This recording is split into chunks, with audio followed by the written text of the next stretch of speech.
हाँ जी, नमस्कार। My self Dinesh नैन। स्वागत है आप सभी लोगों का हमारे YouTube चैनल के अंदर। आज हम पढ़ेंगे अपना सॉलिड स्टेट का लास्ट लेक्चर, जिसके अंदर हम डिस्कस करेंगे जो सॉलिड्स होते हैं उनकी इलेक्ट्रिसिटी प्रॉपर्टीज के बारे में और उनकी मैग्नेटिक प्रॉपर्टीज के बारे में, कि सॉलिड की मैग्नेटिक प्रॉपर्टी कैसी हो सकती है और इलेक्ट्रिकल कंडक्टिविटी कैसी हो सकती है। तो चलिए स्टार्ट करते हैं आज का अपना टॉपिक। इलेक्ट्रिसिटी जो होती है, कंडक्टेंस या इलेक्ट्रिसिटी कंडक्टिविटी, उसके ऊपर। तो जो इलेक्ट्रिसिटी के बेस के ऊपर हमने सॉलिड के जो है सॉलिड को तीन पार्ट के अंदर डिफरेंशिएट कर रखा है। एक तो होते हैं अपने पास कंडक्टर, सबसे पहले होते हैं कंडक्टर, दूसरे होते हैं अपने पास insulator, third one is the semiconductor. ठीक है, पिछले वीडियो के अंदर हमने जो सी मॉडल पढ़ा था और बैंड थ्योरी पढ़ी थी, दोनों पढ़ ली थी। जो बैंड थ्योरी है वो अपने वेव मैकेनिकल मॉडल के ऊपर बेस्ड है और जो सी मॉडल है वो प्री वेव मैकेनिकल मॉडल के ऊपर बेस्ड है। तो वो चीजें हमने यहां पर जान ली थी। कंडक्टर के अंदर क्या होता है, ओवरलैपिंग हो रखी होती है वैलेंस बैंड की एंड कंडक्शन बैंड की। इंसुलेटर के अंदर बहुत ज्यादा गैप होता है और सेमीकंडक्टर के अंदर थोड़ा कम गैप होता है। तो आज हम जनरली बात करेंगे भाई सेमीकंडक्टर के केस में। इसके केस में, सेमीकंडक्टर के केस में, तो जो इलेक्ट्रिसिटी की कंडक्टिविटी है, conductivity of solids can be increased. ठीक है, जो कंडक्टिविटी है, इलेक्ट्रिसिटी कंडक्टिविटी सॉलिड्स की हम इंक्रीज कर सकते हैं। इसके अपने पास दो मेथड हैं। पहला तो अपने पास कि हम टेम्परेचर इंक्रीज कर दें, टेम्परेचर इंक्रीज कर दें। दूसरा मेथड है बाय एडिंग इंप्योरिटी। अपने पास मेनली दो मेथड हैं सॉलिड्स की कंडक्टिविटी इंक्रीज करने का। पहला अपने पास टेम्परेचर को इंक्रीज कर दे, दूसरा अपने पास हम इंप्योरिटी उसके अंदर डाल दें। कोई परफेक्ट क्रिस्टल है उसके अंदर हम इंप्योरिटी डाल दें तो वहां पर कंडक्टिविटी इंक्रीज हो जाएगी, किसकी? सॉलिड्स की। तो टेम्परेचर का तो कंसेप्ट सीधा सा भाई, देखो टेम्परेचर मैंने इंक्रीज किया मतलब इसकी काइनेटिक एनर्जी इंक्रीज होगी। काइनेटिक एनर्जी इंक्रीज हुई मतलब बॉन्डिंग जो है, बॉन्डिंग डिक्रीज हो जाएगी, जिससे इजीली मूव कर सकते हैं क्या? Cation and anions. और मेटल के केस में क्या थे अपने पास? कर्नल्स एंड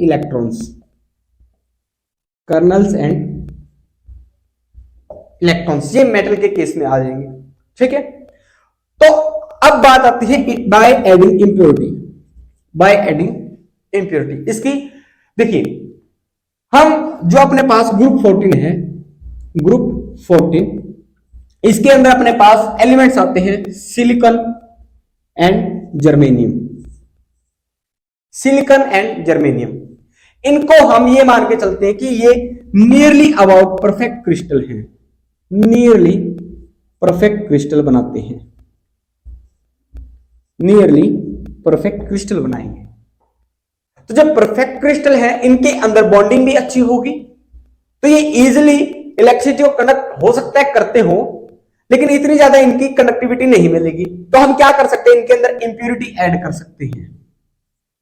ओके, इनके अंदर हम इंप्योरिटी ऐड कर सकते हैं और यहां से अपने पास बनते हैं N type and P type semiconductors. तो इस चीज को हम अब डिटेल में पढ़ते हैं। ग्रुप 14 के अंदर हम कैसे एन जंक्शन बनाते हैं और एनपी जंक्शन क्या होता है और उनका यूज क्या होता है, यही चीजें हमने अब यहां पर पढ़नी है। देखिए भाई, अपने पास है ग्रुप 14, यहां पर ग्रुप 14। ठीक है, इस ग्रुप 14 के अंदर मैंने दो एग्जांपल लिए, सिलिकॉन का एंड जर्मेनियम का। अगर इनका हम क्रिस्टल की बात करें, सिलिकॉन का परफेक्ट क्रिस्टल की बात करते हैं तो कैसे होगा? सिलिकॉन है 4 इलेक्ट्रॉन होंगे, सिलिकॉन है 4 इलेक्ट्रॉन होंगे, सिलिकॉन है 4 इलेक्ट्रॉन होंगे, सिलिकॉन है 4 इलेक्ट्रॉन होंगे, सिलिकॉन है, इनके पास सभी के पास क्या है? 4 इलेक्ट्रॉन होंगे भाई। ओके, कुछ ऐसा आपको दिखेगा इसका क्रिस्टल। ओके, अब यहां पर अपने पास ग्रुप 13 है, और यहां पर आपके पास ग्रुप 15 है पीरियोडिक टेबल के अंदर। पीरियोडिक टेबल याद आपको होनी चाहिए भी, आप क्लास +2 की जब केमिस्ट्री पढ़ रहे हो तो आपको पीरियोडिक टेबल तो आनी चाहिए, सीधी सी बात है, ठीक है। यहां पर अपने पास बोरोन हो गया, एल्यूमिनियम हो गया, गैलियम हो गया, ठीक। यहां पर अपने पास आ गया नाइट्रोजन, फास्फोरस, आर्सेनिक, ठीक है। तो हम मेनली डोपिंग के लिए क्या यूज करते हैं भाई, इधर से तो हम बोरॉन और एल्यूमिनियम यूज करते हैं डोपिंग के लिए, और यहां से हम आर्सेनिक का मेनली यूज करते हैं डोपिंग के लिए। डोपिंग का क्या मतलब है कि मेरे पास ये एक परफेक्ट क्रिस्टल है किसका, सिलिकॉन का। अब इस सिलिकॉन के अंदर मैं अगर ग्रुप 15 ऐड कर दूं या मैं ऐड कर दूं ग्रुप 13, ये कहलाएगी डोपिंग। मतलब एक परफेक्ट क्रिस्टल के अंदर हम इंप्योरिटी ऐड कर दे, ठीक है। डोपिंग क्या होगी, डोपिंग होगी adding impurities in a crystal। Impurities add कर दे। अब देखिए सिर्फ सिलिकॉन है, ये तो प्योर हो गया, इसके अंदर मैंने बोरोन डाल दिया या मैंने डाल दिया एल्यूमिनियम, क्या है ये तो उसके लिए इंप्योरिटी कहलाएगी। यहां से मैंने आर्सेनिक डाल दिया तो क्या क्या कहलाएगी, आर्सेनिक इंप्योरिटी है भाई इसके लिए तो। अब यहां देखिए आप, इनके पास होंगे 3 इलेक्ट्रॉन, बोरॉन के पास है 3 इलेक्ट्रॉन और यहां पर आर्सेनिक के पास है भाई 5 इलेक्ट्रॉन। अगर हम वैलेंस शेल की बात करते हैं, वैलेंस शेल की बात करके चलेंगे, आपने क्लास +1 के अंदर पढ़ा होगा, हमारे लिए इंपॉर्टेंट चीज जो रहती है वो रहती है इनके वैलेंस इलेक्ट्रॉन। क्या रहते हैं भाई, वैलेंस इलेक्ट्रॉन रहेंगे। अब यहां पर मैं इस सिलिकॉन को हटाकर क्या डाल दूं, मैं यहां पर डाल देता हूं बोरॉन। तो इसके पास तो 3 इलेक्ट्रॉन है, एक इलेक्ट्रॉन यहां से गायब हो गया तो मतलब कुछ ना कुछ यहां पर पॉजिटिव चीज आई होगी, ठीक है। कर्नल्स आ जाएगा, वैकेंट स्पेस हो जाएगा, खाली स्पेस हो जाएगा, कर्नल्स बन जाएंगे। इसको हम बोलेंगे कि ये बनाएंगे भाई पी टाइप के सेमीकंडक्टर, पी टाइप सेमीकंडक्टर बनेगा यहां पर, ओके। और यहां पर क्या हुआ है, जब मैंने आर्सेनिक डाला तो यहां तो एक इलेक्ट्रॉन फालतू आ गया, मतलब नेगेटिव चार्ज थोड़ा बढ़ गया। अब नेगेटिव चार्ज बढ़ गया तो इसका मतलब मैं इसको बोल सकता हूं कि आर्सेनिक बनाएगा अपने पास N type semiconductors, N type semiconductors. Question देखिए यहां से कैसे पूछे जाते हैं, क्वेश्चन पूछे जाते हैं कि अगर ग्रुप 14 के अंदर हम डोपिंग कर दे ग्रुप 15 की, तो अपने पास किस टाइप का सेमीकंडक्टर बन के आएगा। तो अपने पास जब हम ग्रुप 14 के अंदर 15 वाला डालेंगे, इलेक्ट्रॉन ऐड कर दिया है, मतलब वहां पर एन टाइप बनेगा। ऐसे याद रख लेना, एन से नेगेटिव, पी से पॉजिटिव, पी एन से नेगेटिव, पी से पॉजिटिव। तो और अगर हम ग्रुप 14 के अंदर 13 वाला ऐड करते तो अपने पास बनता है पी टाइप का सेमीकंडक्टर, ओके। अब किसी क्रिस्टल के अंदर क्या होगा, किसी क्रिस्टल के अंदर मैं 13 भी ऐड कर देता हूं और 15 भी ऐड कर देता हूं, ठीक है। मैंने लिए 2 सेमीकंडक्टर, ये बना दिया एन वाला, ये बना दिया पी वाला, और फिर इनको ऐड कर दिया, ये बन गया एनपी, और इसको हम बोलते हैं एनपी जंक्शन या फिर NP type, NP type semiconductor इसको हम बोलते हैं। यूज देखिए कहां होता है भाई, यूज होता है देखिए रेक्टिफायर हो गया, लिख ही देते हैं। जैसे कि अपने पास रेक्टिफायर हो गया, क्या काम करता है रेक्टिफायर, एनपी जंक्शन होता है रेक्टिफायर के अंदर, ध्यान रखिएगा। रेक्टिफायर के अंदर, इसके अंदर एनपी जंक्शन होता है। काम क्या होता है रेक्टिफायर का, रेक्टिफायर का काम होता है कि जो सारी डायरेक्शंस होती है, करंट आ रहा है, मतलब एसी करंट आ रहा है, उसको कन्वर्ट करता है डीसी के अंदर, डायरेक्ट करंट के अंदर। अल्टरनेट करंट को चेंज कर देगा डायरेक्ट करंट के अंदर। कौन सा, जो अपने पास रेक्टिफायर होते हैं उनकी बात करते हैं। आगे फोटोवोल्टिक सेल क्या होता है, फोटोवोल्टिक सेल, फोटोवोल्टिक सेल, इनके अंदर भी हम एनपी जंक्शन का काम करते हैं। फोटोवोल्टिक सेल को आपने पढ़ा है कि जैसे ही वहां पर सनलाइट पड़ती है, रेडिएशंस पड़ती हैं, अब रेडिएशंस पड़ेंगी तो क्या होगा, इलेक्ट्रॉन क्या एक्साइट हो जाएगा, इलेक्ट्रॉन एक्साइट हो गया तो वहां से बाहर भी जाएगा, और वहां पर एनपी जंक्शन की वजह से क्या होगा, इलेक्ट्रिसिटी कंडक्ट होगा, इलेक्ट्रिसिटी कंडक्ट होगा, ठीक है। और हम इनका यूज करते हैं भाई ट्रांजिस्टर के अंदर, ट्रांजिस्टर्स, ठीक है। कहां होते हैं यूज? ये यूज होते हैं मेनली चिप्स वगैरह बनाने के लिए, चिप्स खाने वाले चिप्स नहीं, जो अपने पास चिप्स होते हैं कंप्यूटर चिप्स के अंदर, ग्राफिक्स के अंदर, कंप्यूटर चिप्स एंड ग्राफिक्स के अंदर हम यूज करते हैं भाई ट्रांजिस्टर का, ठीक है। तो यहां पर हम यूज कर सकते हैं जो इंप्योरिटीज ऐड करते हैं वहां से एन टाइप या पी टाइप सेमीकंडक्टर्स बनाते हैं, और वहां से एनपी टाइप के जंक्शन बनते हैं, एनपी एनपी टाइप के जंक्शंस बनते हैं। मैग्नेटिक प्रॉपर्टीज के बारे में डिस्कस कर लेते हैं। मैग्नेटिक प्रॉपर्टीज क्या कहती हैं सॉलिड्स की? देखिए सॉलिड को on the basis of magnetic properties हमने 5 टाइप के अंदर डिफरेंशिएट कर रखा है। First one is the paramagnetic, दूसरा है डायामैग्नेटिक, तीसरा है फेरोमैग्नेटिक, चौथा है अपने पास anti ferromagnetic, and the fifth one is the ferrimagnetic. Ferrimagnetic हमने इन 5 टाइप्स के अंदर डिवाइड कर रखा है अपने सॉलिड स्टेट की मैग्नेटिक प्रॉपर्टीज को। अब मैग्नेटिक प्रॉपर्टी देखिए सॉलिड के ऊपर आती कैसी है। अब हमें पता है एटम है, एटम का इलेक्ट्रॉन जो है क्या करता है, ऑर्बिटल मोशन भी शो करता है और स्पिन मोशन भी शो करता है। ऑर्बिटल मोशन से मेरा मतलब ये है कि इलेक्ट्रॉन एक ऑर्बिट के अंदर क्या करता है, रोटेट करता है।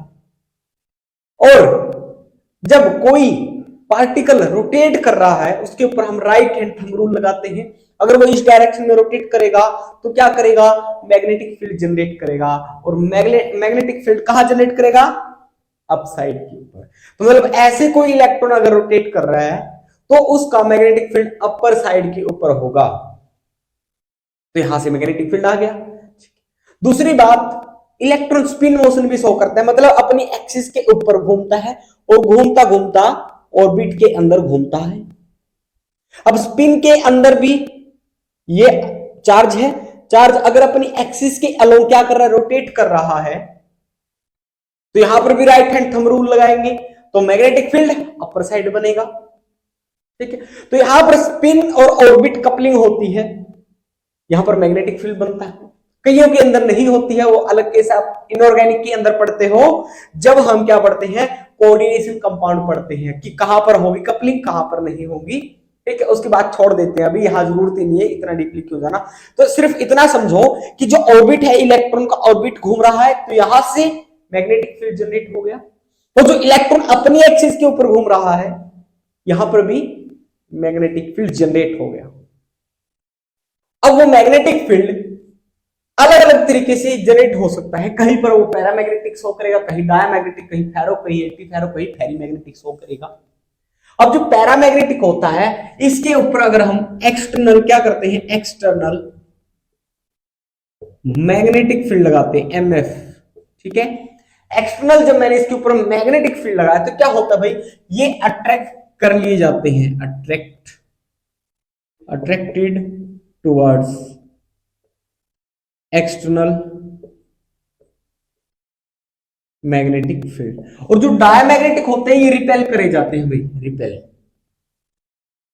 ठीक है। उनका हम डिस्कस करेंगे अलग से एक बार, ठीक है। ये क्या है, ये अपनी प्रॉपर्टीज से चेंज करते रहते हैं, जैसे ही हम चेंज करते हैं एक्सटर्नल मैग्नेटिक फील्ड को, ठीक है, उनकी अलग बात करेंगे। इनके अंदर क्या होता है, इलेक्ट्रॉन जो होते हैं अनपेयर्ड रहते हैं, अनपेयर्ड सेट ऑफ इलेक्ट्रॉन, या फिर बोलो अनपेयर्ड इलेक्ट्रॉन। सेट जरूरी थोड़ी ना कि सेट होगा भाई, अकेला इलेक्ट्रॉन भी तो हो सकता है। तो जहां पर इलेक्ट्रॉन अनपेयर्ड हो जाएगा, समझ लेना वो मेरा पैरामैग्नेटिक सब्सटेंस है। अब आपसे कैसे पूछा जाता है, 2 एटम दे दिया आपको, जिसके अंदर एक को जो ऑक्सीजन का ही मान लेते हैं, ऑक्सीजन का ही मान लेते हैं। ऑक्सीजन के अंदर क्या है हमें पता है, पैरामैग्नेटिक। कैसे पता है, हमने एमओ डायग्राम बनाया, इलेक्ट्रॉन की फीलिंग करके देखी, वहां पर क्या आया, वहां पर ये आया कि जो अपने पास 2 इलेक्ट्रॉन आए लास्ट वाले, वो क्या अनपेयर्ड आए, जिसकी वजह से वो पैरामैग्नेटिक शो करता है। और हाइड्रोजन H2 क्या है, H2 is the diamagnetic, N2 is the diamagnetic. क्यों? क्योंकि वहां पर अनपेयर्ड इलेक्ट्रॉन ही नहीं बचा भाई, वहां पर अनपेयर्ड इलेक्ट्रॉन नहीं बचा, इसकी वजह से वो क्या हो जाएंगे, वो डायमैग्नेटिक सब्सटेंस हो जाएंगे। और जब हम इन्हें एक्सटर्नल मैग्नेटिक फील्ड में रखेंगे, वो क्या करेंगे, वो रिपेल करे जाएंगे वहां से। क्या करे जाएंगे भाई, रिपेल करे जाएंगे जो अपने पास डायमैग्नेटिक सब्सटेंस होते हैं। ठीक है, अब इनको स्टडी करते हैं एक एक करके, फेरोमैग्नेटिक, एंटीफेरो और फेरीमैग्नेटिक क्या होते हैं। देखिए अपने पास मान लेते हैं ये पूरा, मैं मान के चलता हूं कि कोई भी आयरन की रोड वगैरह है, ठीक है, आयरन की रोड वगैरह है, ठीक है। पैरामैग्नेटिक जो है परमानेंट मैग्नेट नहीं बनते, ठीक है, do not formed permanent magnet, ठीक है। लेकिन जो फेरोमैग्नेटिक है वो परमानेंट मैग्नेट बन जाते हैं। कैसे बन जाते हैं, देखिए इसके अंदर क्या होगा, एटम्स हैं, आयंस हैं इनके मेटल्स के अंदर, वो छोटे छोटे डोमेन्स के अंदर टूट जाएंगे, ठीक है। कोई भी डायरेक्शन बना लो, छोटे छोटे डोमेन्स है भाई, अलग अलग डायरेक्शन के अंदर अरेंज है, ठीक है। कुछ भी डायरेक्शन, मैंने 4 डोमेन बना दिए, यहां पर बहुत सारे हो सकते हैं, ठीक है, ये कुछ भी रेंडमली ओरिएंटेड है। जैसे ही मैंने इसके ऊपर एक्सटर्नल मैग्नेटिक फील्ड लगाया, नॉर्थ साउथ लगा दिया, तो क्या होगा, ये एक अरेंजमेंट हो जाएगा इनका। मान लेते हैं ये अरेंज हो गए, फिर यहां से ऐसे इस एंगल में अरेंज हो गई, आपके पास इस टाइप में अरेंज हो गई, इसको हम बोलेंगे ये फेरोमैग्नेटिक्स हो गया। जैसे कि आयरन हो गया, कोबाल्ट हो गया, निकल हो गया, ये सब फेरोमैग्नेटिक प्रॉपर्टीज शो करते हैं। इनके अंदर क्या होगा, जब देखा ऐसे तो ये मैग्नेटिक प्रॉपर्टी शो नहीं करते, लेकिन जैसे ही एक्सटर्नल मैग्नेटिक फील्ड लगाया, ये क्या, इसके अंदर छोटे छोटे डोमेन्स, क्या है भाई, डोमेन्स।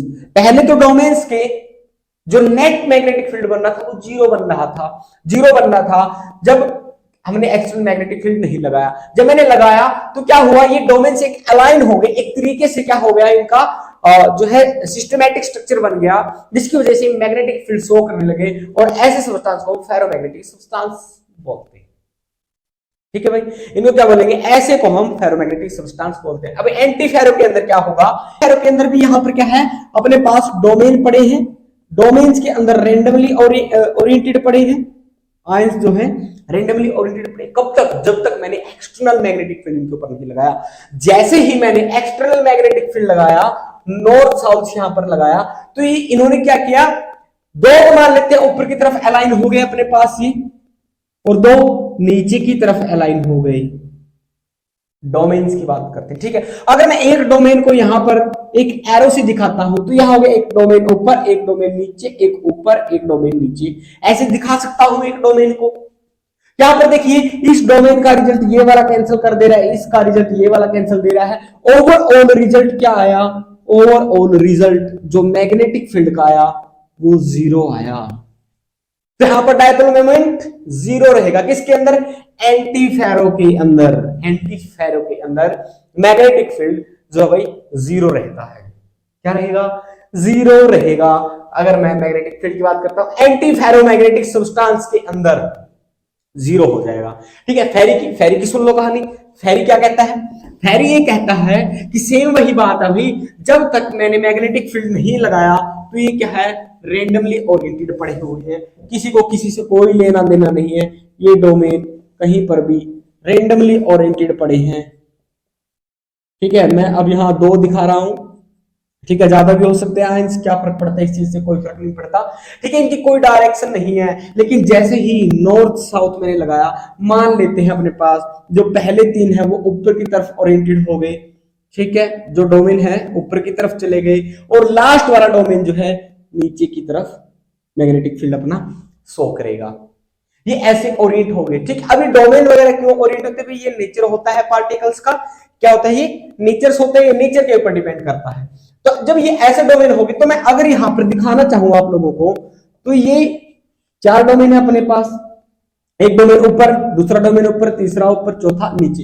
ये इसको तो कैंसिल कर रहा है, लेकिन ओवरऑल अपने पास नेट रिजल्ट निकल के आएगा कुछ ना कुछ, है ना, नेट रिजल्ट आएगा इन 2 से। अब जो नेट रिजल्ट आएगा वो क्या इतना ही स्ट्रॉन्ग होगा जितना फेरोमैग्नेटिक में होगा, फेरो में तो सारे एक ही डायरेक्शन में अलाउन हो रहे थे, यहां एक डायरेक्शन के अंदर अलाउन नहीं हो रहे। यहां कैसे अलाउन हो रहे हैं, ये अलाइन हो रहे हैं। कैसे हो रहे हैं ये अलाइन हो रहे हैं भाई। कुछ एक तो अपोजिट में, लेकिन थोड़ा बहुत यहां पर डायपोल मोमेंट बच जाता है, थोड़ा बहुत मैग्नेटिक फील्ड यहां पर बच जाता है, और यहां पर वीकर मैग्नेटिक फील्ड आएगा। वीकर मैग्नेटिक फील्ड शो करें कौन से, फेरी मैग्नेटिक सब्सटेंस। कौन से वाले भाई, फेरी मैग्नेटिक सब्सटेंस। अब यहां पर अब दो सब्सटेंस और देख लिए, एक तो है पाइजो इलेक्ट्रिक एंड एक है pyroelectric. Piezoelectric and pyroelectric वाले वो क्या होते हैं, वो क्या शो करते हैं, पाइजो एंड पायरो। ये दो नाम और आप ध्यान रखिएगा, यहां से जो है पूछा जा सकता है भाई, ठीक है। पाइजो इलेक्ट्रिसिटी एंड पायरो इलेक्ट्रिसिटी, ये क्या होती है, ये दो टर्म भी आप लोगों को पता होना चाहिए, ठीक है।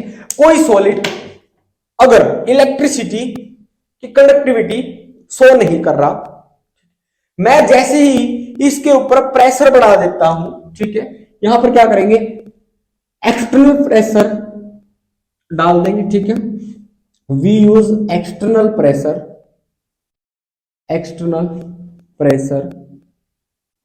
On the solid, then this solid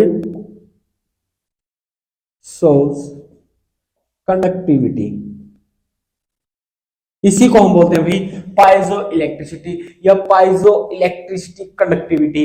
इसी को हम बोलते हैं, जब हम एक्सटर्नल प्रेशर लगाते हैं तो वो बन जाता है पाइजो इलेक्ट्रिसिटी, ठीक है। और पायरो के केस में क्या होगा, पायरो के केस में अगर जब हम टेम्परेचर इंक्रीज कर देते हैं, टेम्परेचर इंक्रीज, तो यहां पर भी कंडक्टिविटी, इलेक्ट्रिकल कंडक्टिविटी बढ़ जाती है, और उनको हम बोलेंगे पायरो इलेक्ट्रिसिटी। क्या बोलेंगे इसको, हम बोलेंगे पायरो इलेक्ट्रिसिटी, ठीक है।